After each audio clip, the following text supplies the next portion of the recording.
NXT, really good show. Nothing jumped off the map as truly amazing, but still a very fun show. Probably still the best wrestling show of the week. And I'm pretty sure nothing's going to top this. NXT was fun. No news and notes for real. So let's get into the show. Tony D'Angelo and Stacks defeat the Dyad to retain the NXT Tag Team Championships. Match was aight. Tony D'Angelo is pretty good. Stacks is really coming out. He's actually looking better than Tony D. Doesn't quite have the gimmick down, but when it comes to the in-ring part, Stacks has really picked it up. The Dyad are a solid, bland tag team. Can't wait for them to tear up Ring of Honor in October. Anyway, the Schism, they came out with some masked guys, which was a mistake because Ivy Nile came down and she distracted everybody, while two masked guys who were 99.9% the Creed brothers attacked the Dyad and caused them to lose. So they're continuing the story with the Creed brothers being there but not being there. Ivy Nile was there laughing and smiling in the background.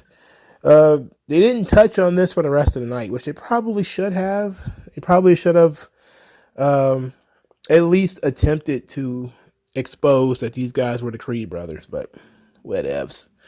We got Eddie Thorpe. He's out in the woods in the middle of nowhere. I don't know, pitching a tent or a teepee, smoking a hookah or whatever, the peace pipe. And he's talking about moving forward without fear, seeing his life force and how his fighting spirit is not enough. He's got to dance because the dance comes with healing. It is a sign of healing. He had to heal. Interesting. You had to heal. Interesting. So this, a series of vignettes by Carmelo Hayes followed. Carmelo Hayes was doing a signing, basically pictures and different things like that, merchandise backstage. When he got accosted by, first, it was Wesley, who was upset that Melo wasn't answering his phone calls or texts, but had time to sit here and sign pictures and all this kind of stuff, and then said that he better be paying attention because he's going to be fighting him at Heatwave. Sure. Okay. Dijak was next to interrupt Melo's contract signing, and he made some threats of his own.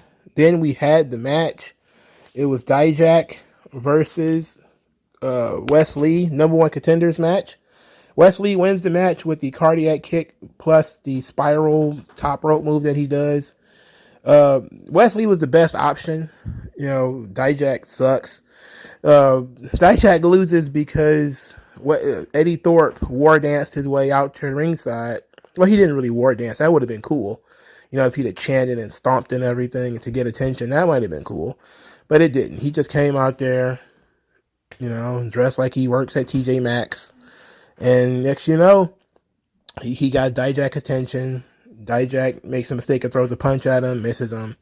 All this kind of stuff. Dijak had the match won because he had taken Wesley and swung him like, Cesaro swing into the stairs. It looked brutal. It looked pretty good. And Wesley actually sold it pretty good for a little while. And then Wesley wins. So Wesley then, after he wins, he went and bothered Carmelo Hayes again by demanding that Carmelo Hayes sign the contract that he went and got from Shawn Michaels. And Carmelo Hayes wasn't done signing his pictures and all this kind of stuff that he had been signing all night. But Wesley was not going to wait. So he knocked all the pictures off the table and got in Carmelo Hayes' face and said, "Oh, you signing this contract. You're going to sign this contract right now." So then he took the table, like he dragged the table to the ring and forced his own contract signing. And then they had the promo battle, Wesley, Carmelo Hayes promo battle. And guess what? I'm warming up to Wesley. This was probably a really good promo. It was kind of generic, but he delivered it very well. He delivered it with passion, and he delivered it like he meant it, and it felt real. It felt real. It's kind of generic babyface. I had to believe it. I got to bet on myself, which if I ever have to hear a babyface talk about betting on themselves again, I should be in the loony bin, eating with sporks. Don't give me a sharp object if I have to sit back and listen to another babyface talk about how they bet on themselves. Anyway, Wesley and Carmelo Hayes start the the promo battle. Melo tells him to chill out. Wesley like, nope. He starts talking about Carmelo Hayes' lifestyle being soft. It's all about champagne and nice suits, and he doesn't know what's going on with Carmelo Hayes anymore. So Carmelo Hayes says, look, with perks come responsibilities. Don't talk to me about carrying any responsibilities until you walk a mile in these studded loafers, which was a nice line, and he was also wearing studded loafers, so that was cool. And Wesley talked about, Carmelo Hayes being the chosen one, while nobody believed that he could do it. When he said he wanted to be a wrestler, even his supervisors in the military told him that he wouldn't be able to do it. He fought and scratched and became one half of a tag team. He meant to say tag team champions. He said tag team partner. And he said even when he did that, there was people who were saying he couldn't break out as a single. And then he did break out as a single. And now people are saying he can't win the championship, the NXT title. And he was really triggered by the word can't. He talked about how he put the doubters out the way and all this kind of stuff. And Carmelo Hayes says, look, you're the only North American champion. It only matters because I elevated that title. I put on bangers to put that belt on the map. And not only will you not beat me, you can't beat me. So then, Wesley's getting a little triggered again. He's like, well, who beat you for the North American title? So then he says that you being a doubter doesn't bother me because I was my biggest doubter, but no more. So then he signs the contract and demands that Carmelo Hayes signs the contract. Carmelo Hayes told him, don't go chasing waterfalls. Stick to the rivers and the lakes that you used to. And then it's not that Melo won't miss. It's Melo can't miss. Then he signed the contract. Wesley then stomped the table like this in Mario Brothers or something like that in order to stand face to face with Carmelo Hayes. This promo segment was very good. The cocky and confident Carmelo Hayes, the fiery, passionate Wesley. Both of these guys are baby faces. So it's kind of cockeyed there, but you can easily see one of them slipping into the heel role as Carmelo Hayes is a little too cocky, while Wesley is a little too determined, a little too pushy. He's also a little whiny, a little bit, not a lot, but a little bit, so you can see basically how one could slip into the heel role, depending on which one that you like. So there was enough room there. They weren't both, squeaky clean baby faces. They both kind of took some cheap shots at each other. Carmelo Hayes never really responded to the idea of being a chosen one. Now, he did really get a push right out of the jump. He was used a lot right out of the jump. He wasn't pushed immediately, though. But he was used a lot. But I liked the segment. I thought the segment was very good. Something says to me, my spirit is speaking to me and saying that Wesley needs to turn heel next week and win the title and to validate his story. Now, do you take the belt from Carmelo so soon? Especially with Trick now doing his own thing. I don't know. But I think that it feels like a natural way to complete the character arc for Wesley. Because if he loses, then he has to do what? Maybe he loses and turns heel. That's possible. You could always do that. And, that's okay too. But I think a heel turn is very necessary for Wesley. I don't think he turned Carmelo Hayes heel because he worked his way out of being a heel not too long ago, probably less than a month ago.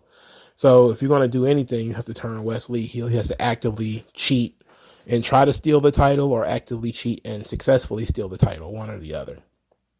So, but this match is going to be a banger because both of these guys are pretty good. I'm glad that they touched on their history for the North American title, and this matters. Next, Blair Davenport defeated Dana Brooke in a match that was supposed to show Dana Brooke's killer instinct. And it did, because Dana Brooke left the ring to get the ring bell, and she was going to hit Blair Davenport with it. Her protege / friends, Kalani Jordan, said, "Stop, you're going to get disqualified." And Dana Brooke said, "I don't care." And it didn't matter too much. She got hit with a vicious knee strike and then hit with a Kamagoye. And Blair Davenport wins the match. Solid match, actually. Dana Brooke actually didn't look bad here. The character work is actually improving. And with a storyline, it makes more sense. She's still kind of generic with the whole muscle girl thing. She should probably change that. She's changing her character. She should just drop that element of it. Her gear has changed. It's a little bit more sexy, you know, but her whole thing is that she's tired of being overlooked and she wants to show everybody how serious she is. And she's coming across as being psychotic. You know, crazy bitch number 4080. Okay. Blair Davenport wins. That was the right decision. They should probably bring Blair Davenport to the main roster since they got rid of Lacey Evans. You know, apparently they're just going to let her contract expire from what it sounds like. But very unfortunate. I've said 100 times on this channel, Lacey Evans could at least get over. Turning her babyface was a mistake because I don't think people really liked her as a babyface, and it exposed too much of the character. People like the sassy Southern Belle. They also kind of like the military gimmick. The issue was they weren't sure whether she was a babyface or a heel, and then when she came out as a babyface, it didn't really connect. And then they tried to flip it back to being a heel, but then Triple H took over and he decided he wasn't going to let her get over. So that was it. You know, that was a death knell was when Triple H took over. But to have Lacey Evans gone and then we still got Dana Brooke is a crime against humanity. But it is what it is. Dana Brooke's just going to find a way to succeed. But she's actually improving in NXT because at least she's got a gimmick now. All right, Andre Chase is backstage. He got a match for Thea Hale against Jacy Jayne. He's trying to get her back on the winning track. He wants her to be happy. She just wants him to not throw in the towel this time because she's got a bad attitude. In this segment, you also had Duke Hudson take both of their side in this situation. He took Andre Chase's side by saying, oh, it was a good idea for you to go book this match on your own without telling her. But then when she got mad about it, it was like, why would you do that? And he was like, you know what? You're right. Why would you do that? And Andre Chase at the end was like, what the fuck? Like, whose side are you on, really? It's just clear that he's going to continue playing the middle. You know, I don't know. They're going to have to come to a head eventually with that, right? With this Duke Hudson thing. Is he a babyface? Is he a heel? They've been doing this for months of them basically playing that he's both. You know, but he can't be both. You can't be babyface and heel at the same time. Anyway, the match happens, and it looks like Thea Hale is going to cheat or take some kind of underhanded method in order to win. And Andre Chase actually stopped her. And then this led for Jacy Jayne to get a roll-up win after Thea Hale put in all the work in order to win this match. And it was actually a very solid match. You know, Thea Hale is actually not bad. She's pretty good, actually. Jacy Jayne's coming along. You know, she's not perfect, but I think, you know, she could probably be used better. But, you know, Thea Hale is coming along. She's got the character work and the body language and everything down. And now she's furious at Andre Chase again. They really are teasing a Thea Hale heel turn. They really are teasing that. Which, I don't know, man. I don't know if you do that. I don't know if you go that route. It's not going to, like, you know, destroy everything, but I don't know if she's ready for that yet. You know, plus she can't be the top heel because there's already a top heel. Speaking of which, she's not going to be at Heatwave. That's weird. We'll talk about that later.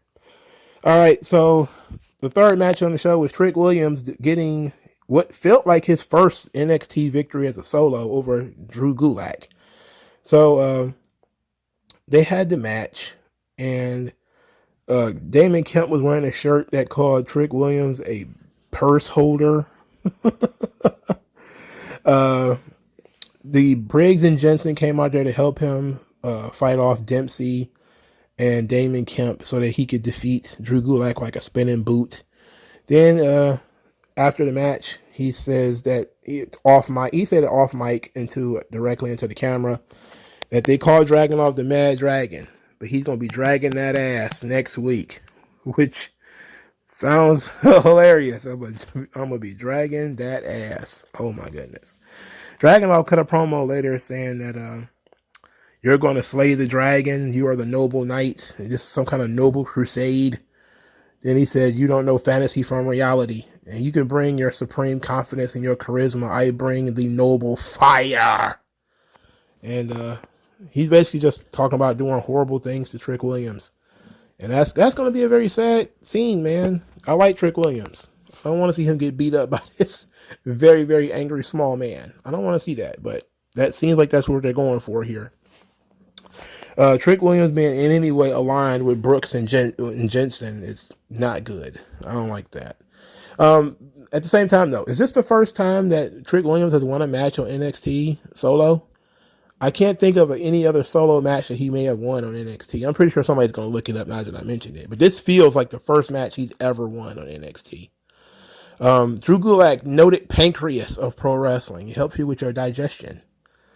I'm pretty sure Bryan Danielson is somewhere smiling at Drew Gulak being the pancreas of pro wrestling. They did a vignette for Daba Kato where he asked the question, how can a man of my stature stand in somebody else's shadow? Then they did the B-roll of him slamming people and then saying he's going to start his own shadow next week. So then we move on to Tyler Bates, who is going to have a match with Joe Coffey because him and Joe Coffey got into an argument about something or other. I don't know. Tyler Bates, still a babyface. Shawn Michaels, you cockeyed asshole. Turn Tyler Bates heel immediately. Immediately, you scumbag. You're a coward. What is it with you guys not turning people who have absolutely no juice left? Turn him heel. He sucks right now. Okay? Anyway, he had to wrestle Joe Coffey. The match was interrupted by Daba Kato, who beat the shit out of Tyler Bates.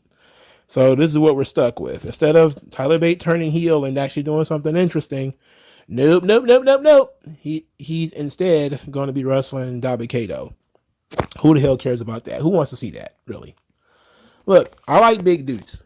Pause. But, Daba Kato probably ain't it. I don't think he's hitting. He ain't hitting on nothing with this Daba Kato thing, man. I don't think it's going to work. And him still being mad about being Apollo Cruz's underling, kind of dumb, kind of stupid. Why? Because he wasn't ready to be on TV when he was his background. It was the right thing to do, I don't understand why he would have a problem with that. That was stupid. Never mind. Baron Corbin. Baron Corbin chewed up a lot of scenery on this show. He came out and mentioned that he made an Olympic gold medalist quit and that he gave him a taste and he doesn't see him coming back for seconds. This led to a lot of people mentioning that, Gable Stevens is not coming back. I think WWE's going to let his contract expire. He ain't coming back. I'm like, look, man, they already told you he was not doing an extensive run in NXT. They already told you that. They told you that a year ago when they drafted him to Raw. They just didn't bring him on TV. They told you he was not staying in NXT already, But it does beg the question, what are they doing with him? What are they thinking? How is he going to be repackaged for his debut on the main roster? But for the purpose of this promo, Baron Corbin says he ain't coming back, which, Baron Corbin don't know. Then he says burn the ships because he wants to burn in, NXT. So he doesn't really care about NXT or what era, black and gold or anything like that. It's time to create a new era for Baron Corbin. And then he mentioned that everybody backstage is a bunch of soft bitches while he can say whatever he wants. This led to Von Wagner and Robert Stone coming out. And Robert Stone talking about Baron Corbin being a guy at the top. And Von Wagner could also be a guy at the top. So then Baron Corbin took the microphone, says that, he's going to give Von Wagner some free game. He got to learn how to talk on the microphone. You want to be a superstar, you got to step up. Then he talked about getting in the ring with The Rock and how he stepped up. And if you want to make the big bucks in this business, that's what you got to do. You got to follow me. Then Von Wagner says, yeah, maybe I don't talk a lot. Or maybe you just talk too much. Then he says that he wants him to fight him next week and wants to bring one of his 10 gimmicks. Then he started naming them and then said, I don't know about the rest of the 8 gimmicks because they all suck. His voice kind of cracked when he said that.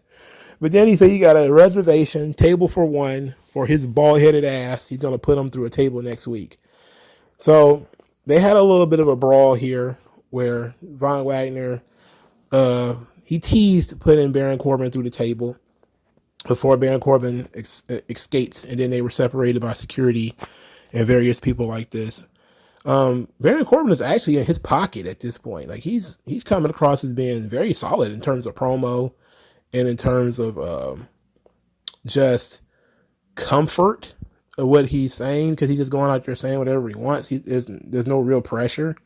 Von Wagner actually was he was not a good promo, but he was effective. Let's say he was effective, and it seemed like they were teasing Baron Corbin trying to recruit Von Wagner. We'll talk about that in a second, because he did say he wanted to start a stable in NXT. Later, Corbin was leaving the arena when he got confronted by Braun Breaker, who says, hey, I wasn't done with Von Wagner. And then Baron Corbin's like, you look done to me. You got put through that table. So then Braun Breaker was like, you know what? I'll be watching next week. I'll keep my eye on this. And then Baron Corbin said that you may intimidate everybody else, but you don't intimidate me. And I think they're leaning towards a triple threat match, and I'm not a fan. Not a fan at all, actually. Yeah, y'all know that. I don't even understand what will be the point of a triple threat match between these three. But they are clearly building up something where these guys are going to be fighting each other. So Baron Corbin talked to House of Wrestling, Nick Houseman, about an idea of picking some NXT talent to take to the main roster with him. Of course, the people he mentioned, I don't want anywhere near a stable with him, but let's entertain this whole thing from the beginning. He says, there's guys down there, and you look at Ilya, you look at Braun, Mello is another one. There's some guys down there with just massive talent, and I think maybe those are the guys who you go grab and go say, hey, come with me, let's do something, I think you can do some special things with guys like that, so my eyes are open for any opportunity. And then he actually pitched Bad Boys as a name for the stable, because this was SummerSlam weekend and they were in Detroit. And it was the first thing he thought of, probably, because that's so generic. We're the Bad Boys. Shut up. I don't want Ilya Dragunov to be in a stable with Baron Corbin. I don't want Braun Breaker in a stable with Baron Corbin. I don't want Carmelo Hayes in a stable with Baron Corbin. Von Wagner? Okay, I guess, if you must, But Braun Breaker? No. Ilya Dragunov? No. No. If he wants to start a stable, I'm fine with that. He had a stable for a short time on SmackDown. Remember that? It was at the Knights of the Lone Wolf or something. It was Jackson Riker and Steve Macklin. I don't remember what Steve Macklin's WWE name was, but they were the Forgotten Sons, and then this thing happened, the Knights of the Red Wolf or whatever the hell. And then all of a sudden, Macklin was gone. He got released in the mass releases, and then Jackson Riker was moved to Raw to team with Elias for a short time before he finally got canned too. So if he wants to start a stable, maybe take a couple of guys and do something with them, I'm fine with that. I think he's got the cachet that he can actually help them. The problem is the guys that he's looking forward to getting, you're like, no, I don't want your stink on these guys. There are some other guys down there, like Josh Briggs or something. You could take him, I guess. You wanna do a stable and you wanna have, I don't know, Dabakato? All right, fine. But we can leave the money guys alone. How about that? So, but Braun Breaker's definitely going to interfere in that match next week and probably beat up both of them, leading to a triple threat match, I think. That's just my guess. Dom and Rhea were backstage at NXT. They were talking about, championships. And Rhea Ripley ended up saying that Lyra Valkyria should have just been happy with her endorsement, but now she stepped over the line and she hopes that she can fight. Then she says she laid out the challenge, mixed tag match, Dragon Lee, Lyra Valkyria versus Rhea Ripley and Dominic Mysterio next week on NXT. So Then they did the promo segment between Dragon Lee and Lyra Valkyria, which is not the strong suit of either one of these people. Dragon Lee's trying to talk in English. Lyra Valkyria speaks English, but not very well. So they were talking back and forth with Dragon Lee saying, basically blaming Rhea Ripley as to why he's not the North American champion right now. Then Lyra Valkyria starts mentioning about how Dominic and Rhea are always on the same page. They know so much about each other. And maybe they need to get to know each other a little better. And so Dragon Lee, terrible acting, by the way, but he's not an actor. I mean, come on, it's not a telenovela. He's like, no, wait, no, I'm taken. And she's like, what are you talking about? So they speak, she speaks Gaelic, he speaks Spanish. They're trying to figure out what these things mean. They give each other really good compliments. And that's pretty much the extent of their bonding. Like, we didn't see them do any more bonding. Look, I'm okay with the mixed tag match. I love it. I love the mixed tag match idea, actually. It ought to be a big ratings draw for NXT, too, because it's one of the few times that Rhea and Dominic are both going to be on the show, and they're both wrestling. And this probably will end up being, well, it's not going to end up being the main event. It probably will end up being a 9 o'clock match. Or it's not even start the show but I wouldn't start the show with Rhea and Dominic. If it was me personally, I wouldn't do that. I probably would put them on at 9 o'clock. But I expect that match to draw because Dominic has been drawing for NXT in an amazing way. Speaking of which, I guess there is a note, but I'll talk about it at the end. Eric Bischoff, basically thinking that NXT could beat Dynamite in the ratings. We'll talk about that in a minute. All right. So Mustafa Ali, he finally gets to do his politician gimmick. He pitched this thing 2 years ago, maybe 3 years ago, where he wanted to do a gimmick with flags and all this kind of stuff, and Vince liked the vignettes, but they never went with it. Instead, now they're doing it. So Mustafa Ali has a promo segment where he's talking about the North American title not being represented by people he deems worthy. He said Dominic is a man who spits in the face of family values and is a convicted criminal, while Mustafa Ali himself will elevate the North American title while inspiring millions, and that it's now time for a new North American champion for you to believe in a greater North American champion. In Ali, you can trust. And he comes across like an anti-hero, because we know that Ali is still managing. He's still cheating, right? He's full of shit, which is Dominic is a convicted criminal. It only works for Dominic's character because, Dominic's whole thing is that he's a convict. But he spits in the face of family values. You already know that he hates his own dad. So that was a really great subliminal line. There was nobody in the crowd, so he basically was just talking to an empty arena. But it was very good. It was a really good promo. And he delivered it well. You could tell that he had these ideas bouncing around in his head already. And it's finally coming out this way. So now we finally got the character and what it's supposed to be. And why it's coming across as smarmy as it is. Because he's a politician. And, all right.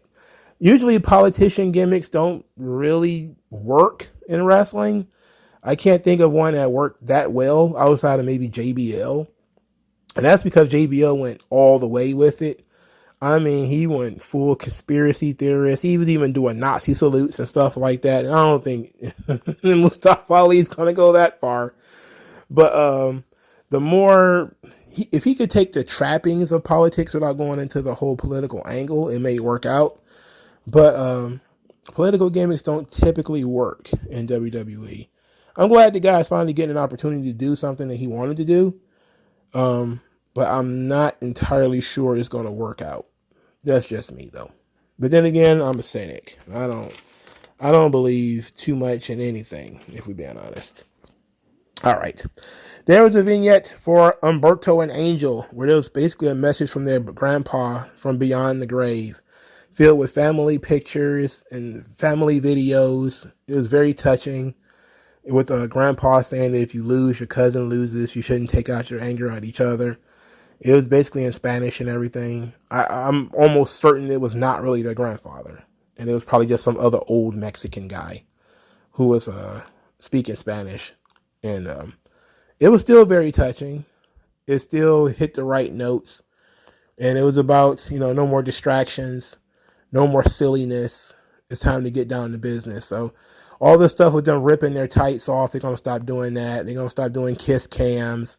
No more trying to seduce the ring announcers.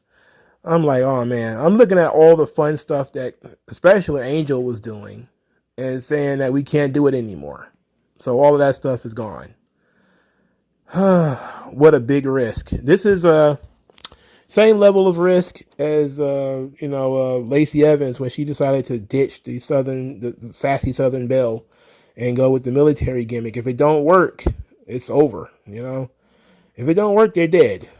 You know, that's all I can say. Sometimes when you get rid of something that people are familiar with, and then you replace it with nothing or heritage or this is who I really am, it doesn't quite work out because people might not be interested in who you really are. They might not give a shit. Case in point, I think the most famous to me of a guy was going great, and then you turned him babyface or you took away what made him work and you killed it, was MVP. I don't know how many of you was old enough to remember when MVP first came in, and he was, you know, basically a Deion Sanders, Willie Beeman type of heel, and that rocked. He was really good at that. And then maybe what was it, like 3 or 4 years later, you know, after he was very successful as United States champion, tag champion, a bunch of stuff, wrestled Undertaker and Kane, and, you know, was considered legitimate. You know, he was still barely cracking the main event. He was not quite there yet, but, you know, he had that potential. They decided to turn him babyface and use his real life for a storyline that he had spent, you know, I think 20 years or something like that in prison. And they tried to use that for a real storyline with Jack Swagger, to try to tell the tale of how you can, you know, bounce back from your mistakes and all this kind of stuff. But what they did is they exposed the MVP character as he's not the most valuable athlete. You know, he's a convict. You know, he's a guy who robbed some people. He's a criminal. And people were kind of like, wait a minute. I don't really want to cheer for a criminal, even a reformed one. I really don't want to cheer for him. And he was dead in the water right there. As soon as he turned babyface, it was over. You had something there with him as a heel. Then you turned him babyface, killed everything. And I fear that's what's going to happen with Angel and Humberto, because they were doing something that could work. But now, you know, because they've been doing it for so long, I can see why you want to freshen it up. But you run the risk of killing it if it doesn't work. Nathan Fraser did a promo segment, a hard-hitting home truths, that was interrupted with Supernova Sessions. So Noam Dar and the Metaphor interrupted this whole thing. And Noam Dar is continuing that he's the real North American champion. And Nathan Fraser is like, no, I'm the North American champion.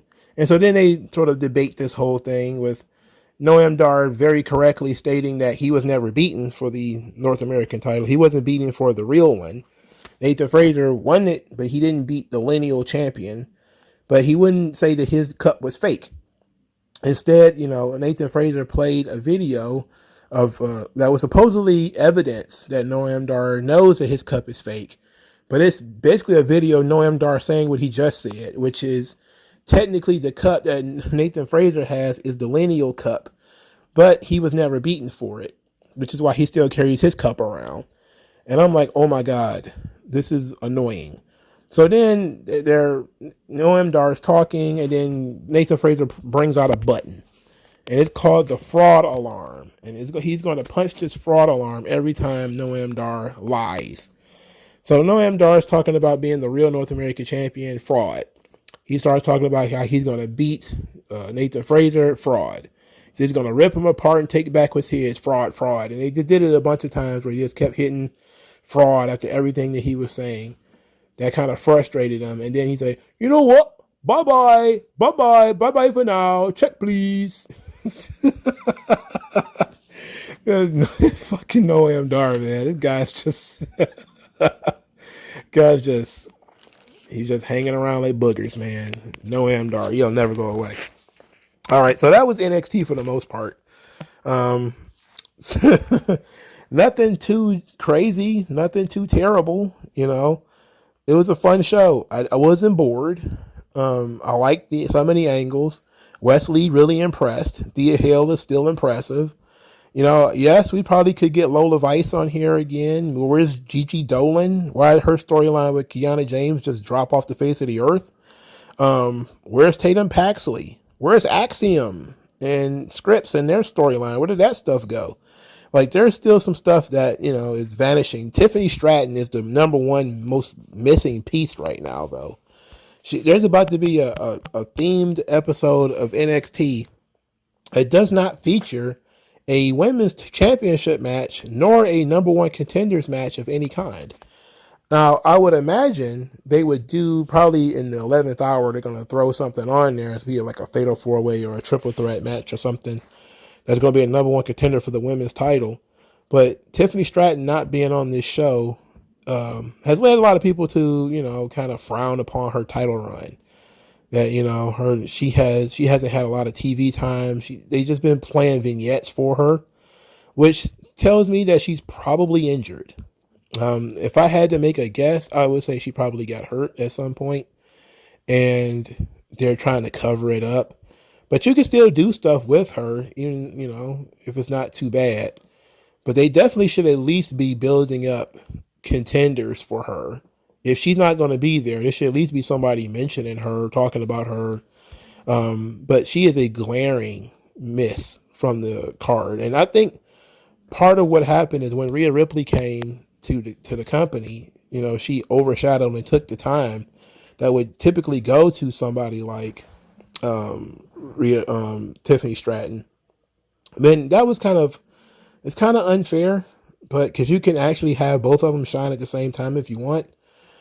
But they're doing something, with the women's division. There's still storylines there because Dana Brooke still has her storyline. Thea Hale still has one. Lyra Valkyria has one with Rhea Ripley. So there's still people with storylines floating around the show, but there's also people who disappeared. Gigi Dolan disappeared. Kiana James disappeared. Tiffany Stratton disappeared. Roxanne Perez is now, gone. She beat Blair Davenport, and I don't think she's shown up on NXT since she won that match. Of course, it sucks that there's no tag team division anymore for the girls, which, was the shits. But, it is what it is. And, but she's a glaring omission from the Heatwave show, Tiffany Stratton is. So they got to do something to reintegrate her into the show. I would imagine, though, probably on Sunday or Monday or something like that, they're going to announce some kind of fatal four-way battle royal or something or other to decide who's going to be the number one contender for the women's title. And I wouldn't be surprised if she's just not flat out injured and they're holding off until they can figure out what they want to do. All right. So before we go, I didn't think about this until I was watching until I was already doing the review and I mentioned Dominic Mysterio. But Eric Bischoff made a grand proposal that he thinks that NXT, with the right booking, can surpass Dynamite. Now, if you're new to this channel, I hate this idea of competing across nights. NXT is on Tuesdays, and it's on a different channel. They're not direct competitors.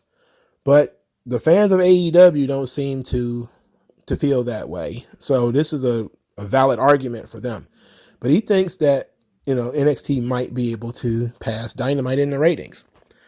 But he was talking about what NXT is, and then he says, quote, I can see, in fact, I predicted it last year or early this year. I said that at some point in time, NXT is going to outperform Dynamite. They're within about 100,000 viewers or less of doing that. I predicted it would happen this summer, and I'm going to stick with that. Let's get to work, guys. And this is what he said after talking about, them integrating established main roster stars onto the show, where he says, quote, NXT is a developmental organization. It isn't WWE's biggest, brightest stars that is with AEW.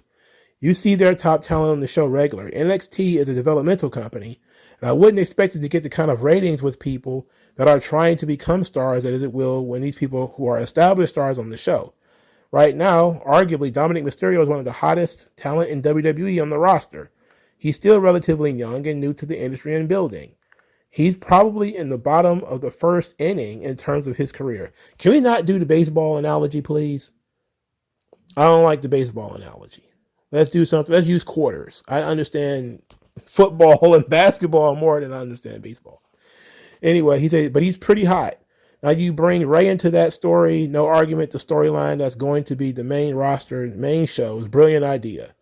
So he basically was talking about NXT doing a huge rating last week that surprised people. I think they did like 773,000 or something like that. It was a pretty solid number.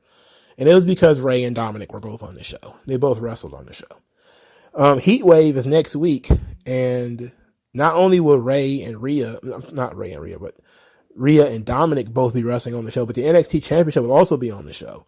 So I expect them to do a pretty good number there too. Will they catch Dynamite, however? I don't think so, because Tony Khan has rebranded, I think, the next few episodes of Dynamite to be Fight for the Fallen. And they're probably going to load those shows up. Now, they do have pay-per-views coming up. You know, they got the Wembley show coming up, and they got the All Out show coming up. But, you know, they are going to try to market Dynamite and Rampage and Collision as must-see shows or charity shows. So if you are against them, or you don't watch them, or you don't talk about them, or whatever, you're against the people that they're supposed to be helping, you know, try to force a tribal issue. But I don't think NXT is going to catch up with Dynamite. I don't believe it. It would have to be something major that would have to occur on NXT in order for that to happen. And I think that the big jump that they had recently was basically because Ray and Dominic were on the show. Like, they're not going to be there every week, you know? And I truly believe that a lot of people expected there to be a title change because Ray was there and he was going to cost Dominic the title or something like that.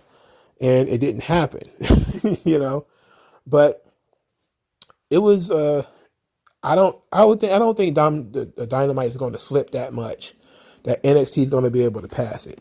I would definitely be surprised if that were to occur. If there is a week in which NXT does better ratings than Dynamite, I would be shocked. They've already done better year-over-year ratings than Dynamite. Year-over-year, I think Dynamite is actually down in their ratings. They actually might be down in their attendance, too, year-over-year. We're not counting Wembley, of course, but then again, Wembley hasn't happened as of recording this video. So, who knows? But I would be shocked, literally shocked, if NXT was able to catch Dynamite. They've already beaten Collision and Rampage. You know, Collision has been getting decimated by college football and by SummerSlam. They got reamed by both of those. But Dynamite is on the downslide, you know. But they also do more labeled or branded Dynamites. And so it'll probably, if it does happen, I don't expect it to happen regularly, you know. So what do you guys think? Let me know what you think in the comment section below. Like, share, subscribe. I'll talk to you guys later. Peace out.